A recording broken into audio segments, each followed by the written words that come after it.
میری والدہ جس کے میں بہت پیار کرتا تھا وہ مجھے سارا وقت کہتی رہتی تھی، میں سمجھتا تھا ان کو کیا پتا، دنیا تو یہ آگے نکل گئی ہے، یہ تو پرانی باتیں کر رہی ہیں. میں تو یہ اندر سے ان کے سامنے والد صاحب کے ساتھ جمعے کی نماز میں بھی چلا جاتا تھا، یہ نہیں پتا کہ نماز میں پڑھ کے رہا ہوں، کہ مانگ رہا ہوں سیدھا راستہ اور لگا ہوں دوسرے راستے پہ. اس لیے میں چاہتا ہوں کہ ہمارے بچوں کو یہ نہ ہو. میں چاہتا ہوں کہ جو ہمارا یوتھ ہے، جو ہماری فیوچر ہے، میں چاہتا ہوں کہ میری نوجوانوں کو سب کو پتا ہو کہ ہم ہیں کیا، یہ کیوں ملک بنا تھا. جو دنیا کا تاریخ کا سب سے عظیم لیڈر نہ کبھی آیا ہے نہ کبھی آ سکتا ہے، جس کو اللہ کہہ رہا ہے اپنا رول ماڈل بناؤ، تو آپ اس کو رول ماڈل تب بنائیں گے آپ کو پتا تو چلے کہ رول ماڈل کی صفتیں کیا تھی.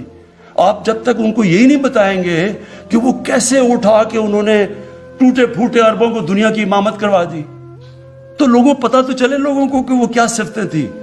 ہماری یونیورسٹیز میں، سکولز میں کبھی بھی جب تک ہم ان کو صحیح معنی میں اپنے نبی صلی اللہ علیہ وسلم سے عشق کرانے، ہم عشق کرتے ہیں نا، لیکن ان کی جب تک ہم بتائیں گے نہیں، لیڈر ہی نہیں بن سکتے، کیونکہ ان سے بڑا لیڈر آیا ہی نہیں.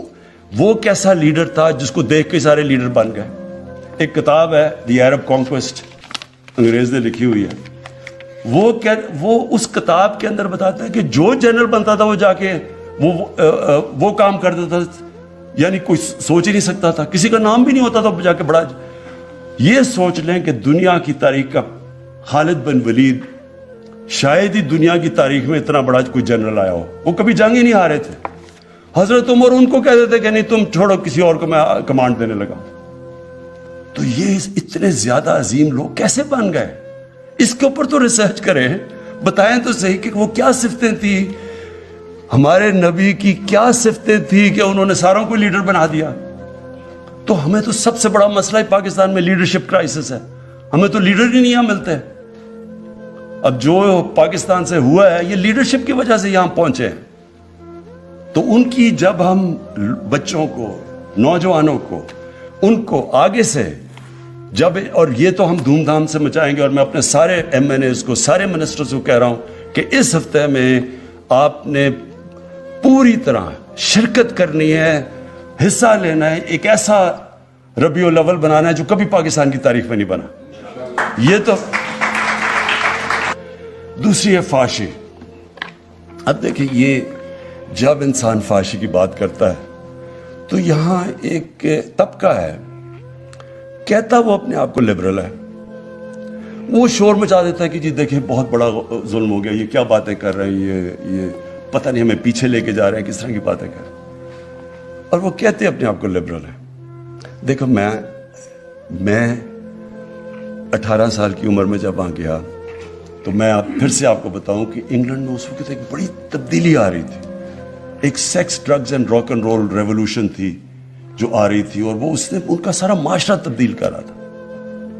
تو میں اپنے یہ جو لوگ ہیں یہاں، کیونکہ یہ مغربی معاشرے کو جانتے نہیں ہیں، میں وہ آدمی ہوں جو اندر رہ چکا ہوں، جس کو اپنایا، جس کی بچے بھی وہاں ہیں، میں اس کو اندر باہر سے جانتا ہوں. اور میں نے اپنی آنکھوں کے سامنے اس معاشرے کے اندر چینج آتے دیکھا. وہ کیا چینج تھا؟ جب آپ معاشرے میں جو sex, drugs and rock and roll کا مطلب کہ انہوں نے فحاشی عام کر دی. پہلے فلمز ہوتی تھی اڈلٹ اونلی، وہ آہستہ آہستہ ان فلموں کے اندر وہ چیزیں آنی شروع ہو گئیں جو پہلے نہیں آتی تھی.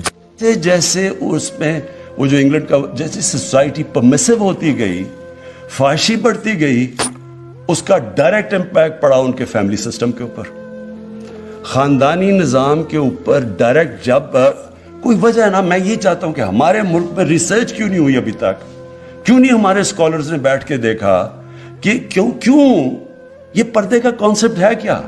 پردہ صرف یہ نہیں کہ عورت اب پردہ کر لے یا آدمی کپڑے، پردہ ایک اوور آل کانسیپٹ ہے کہ معاشرے میں فیملی سسٹم بچانے کے لیے آپ کو کرنا چاہیے. یہ ہمارے اسکالر کرنا چاہیے تھا، کیونکہ جیسی جیسی مغربی انفلوئنس آ رہا ہے، یہاں ایسے لوگ ہیں جو پورا وہ اپنا لیتے ہیں مغربیت، یہ نہیں ان کو پتا کہ اس کے اثرات کیا ہوتے ہیں. ہمارے یہاں اسکالرشپ ہونی چاہیے تھی جو بتائے کہ اس کے اثرات کیا ہیں. ڈائریکٹ امپیکٹ ہماری آنکھوں کے سامنے 14 شادیوں میں صرف 1 طلاق ہوتی تھی. جب میں گیا 1971 میں، اور دیکھتے دیکھتے آج 70% شادیاں ہوتی ہیں طلاقوں کے اندر. اور کیونکہ میں نے دیکھا ہوا ہے کہ طلاق کی کیا بربادی آتی ہے بچوں کے اوپر. میرے بچے، ہماری جو طلاق ہوئی، میں نے خود دیکھا کہ کتنا اس سے بڑا عذاب کچھ نہیں ہوتا. میرا یہ ایمان ہے کہ جو بچوں کے اوپر گزرتی ہے طلاق میں، یہ ایک معاشرے کے لیے سب سے تکلیف دہ چیز ہے.